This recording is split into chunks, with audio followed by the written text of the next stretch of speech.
Oh, there's nothing like flowers in the background. It's very aesthetic filming going on in here, you know.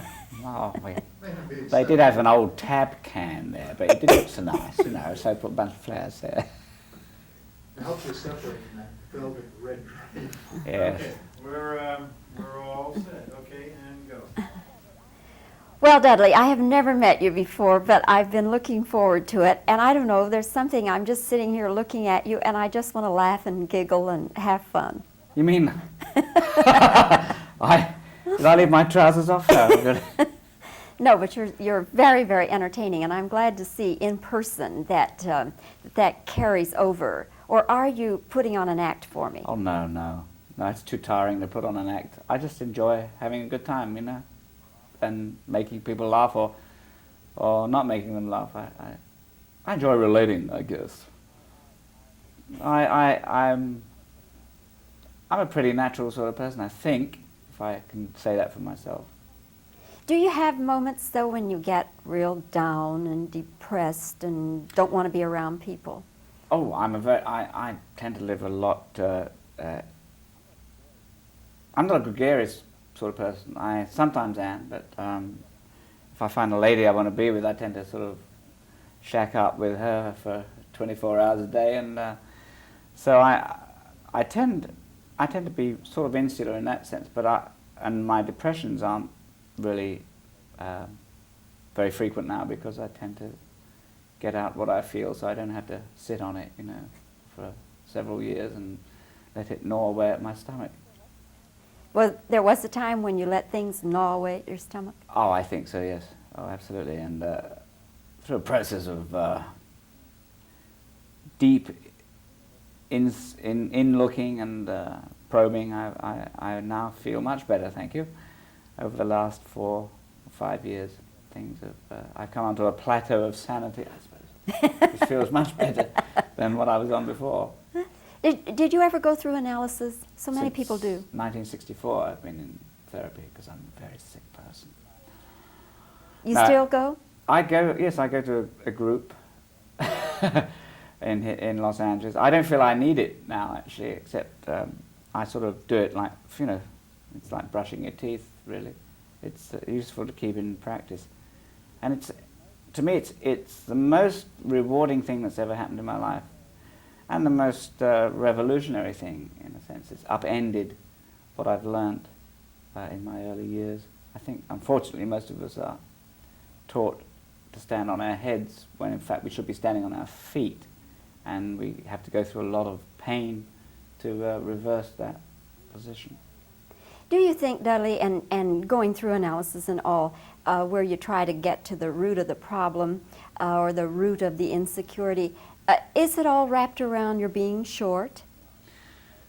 No, being short and worrying about that was merely a symptom of a very deep, general depression about just being alive, you know, which came from very early years. And I think most of us come up from those early years a little starved of what we really needed, which is unfortunate. And You mean love and attention? Love and attention and physical comfort, love, whatever. And I think we just have to learn through a very painful process how to acquire it for ourselves in adult years. You know, it takes a long time. It would be nicer if we were held to our mother's breast for 2 years and then felt a little easier about it and felt it was more natural when we grew up. But most of us have grave feelings of panic and lack of love through, you know, the anxiety that our parents felt, which they transmitted to us, and all that sort of stuff. Very boring, but actually not boring at all. I mean, I found the whole business of psychotherapy a lifesaver for me. And in the last 4 or 5 years, I felt quite nice, thank you. You look quite nice, thank you. Thank you. Likewise, I'm sure. Do you hear from parents of boys who are short, or do you hear from short men who say, gee, you seem to to have, you know, risen to the tops, the heights, with no pun intended. Do they ever want to get advice from you about that, Dudley? Curiously enough, not. I've had a few letters from short women, sometimes sort of complaining about their height, but as a matter of fact, not much from short men, which is curious now, come to think of it. But maybe they don't. Maybe they haven't seen me as some vindication of their height, you know, yet. I don't know. Maybe they still feel that they should be as tall as John Wayne, all the short men around. It was part of my pain, but as I say, it wasn't everything. But it was certainly a focal point and a good scapegoat for me, you know, to whip. But it was really a symptom of a whole galaxy of depression. Dudley, in this movie, Arthur, you play the world's richest drunk. $750 million. Yes, it's an impressive amount of money. I have it right here, as a matter of fact. Yes, Arthur is very drunk, very rich, and enjoys life immensely, except that he's very lonely. He's lonely because he has a bad relationship with his father. His father doesn't really relate to him. And he is sort of saved, I think, through the film by the love for him from his butler, played by John Gielgud, and of course the love from Liza Minnelli, whom he meets in the film. And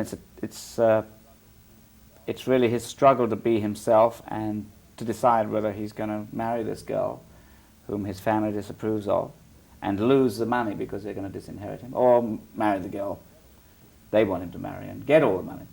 When you first saw the script and read it, did you have any reservations that this kind of person, so wealthy and so drunk all the time, would be a turn-off to some people in the audience? Didn't occur to me at all, actually, no. I just thought it was the most extraordinarily funny script I'd ever read. And I loved the idea of playing a drunk. Only because I've always admired comedians who do it, and I know it's obviously a much more touchy area now, since people are very naturally, seriously involved in stopping people being drunks.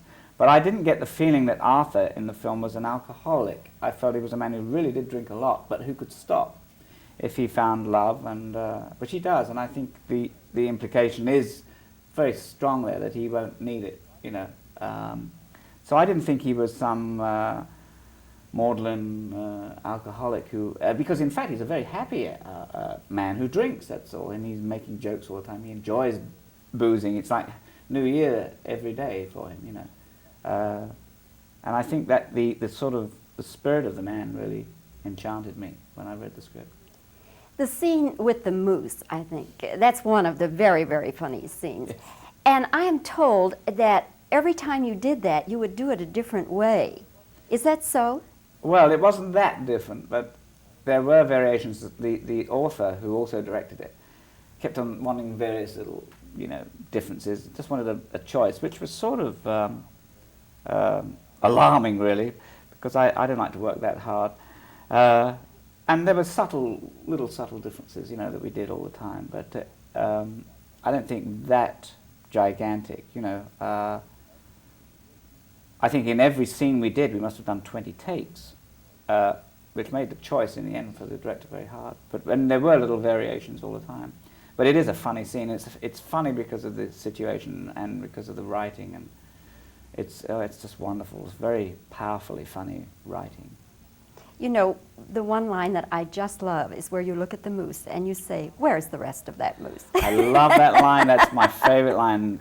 It's me standing on one side of this moose head and faced with the father of the girl I'm going to have to marry, terrified of this man because I think he's a criminal, very drunk because I had to get drunk to face him.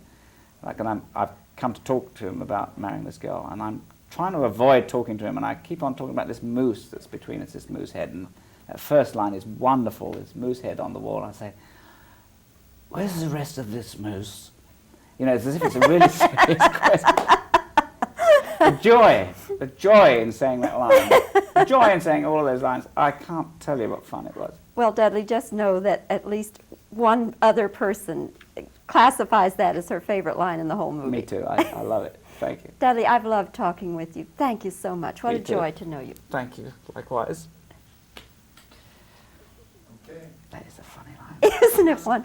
My favorite line in the whole movie. It's one. It's so. All right, now tell me, turn around. Chair, just roll it around, it's on wheels. And Dudley, you don't have to do the reverses with me if you want to take a... Oh no, I shall. No, you don't, because I'm used to talking to doorknobs or whatever. Okay. And then he says, "You."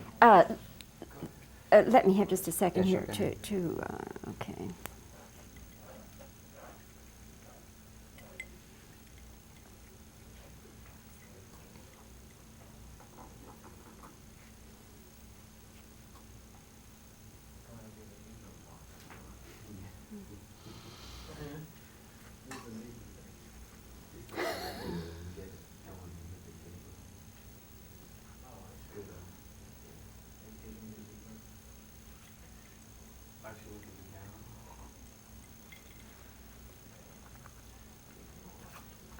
All right, shall we do reactions first?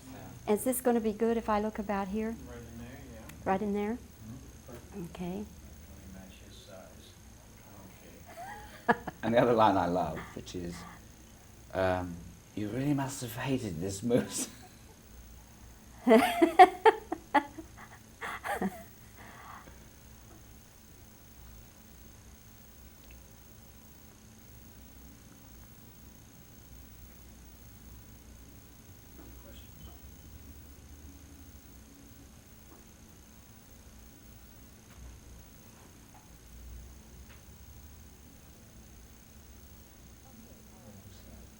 Okay, all right, yes, okay.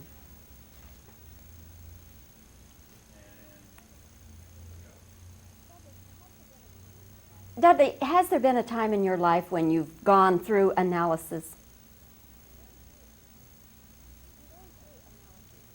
In going through analysis, did you find that being short was the root of all your insecurity?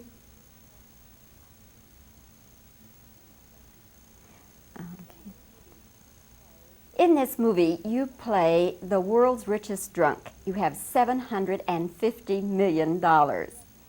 When you read the script, was there ever any concern on your part that it would be a turn-off to some people?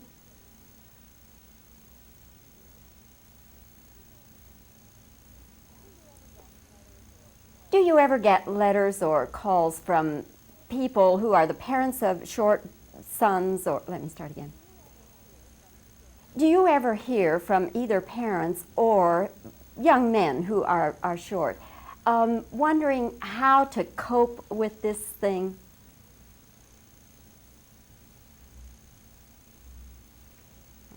Okay.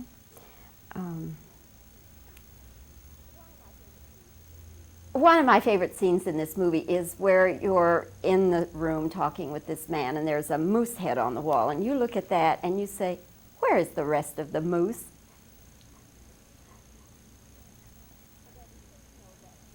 Well, Dudley, please know that that line is the favorite line of someone else besides yourself. What a joy meeting you. Thank you very much.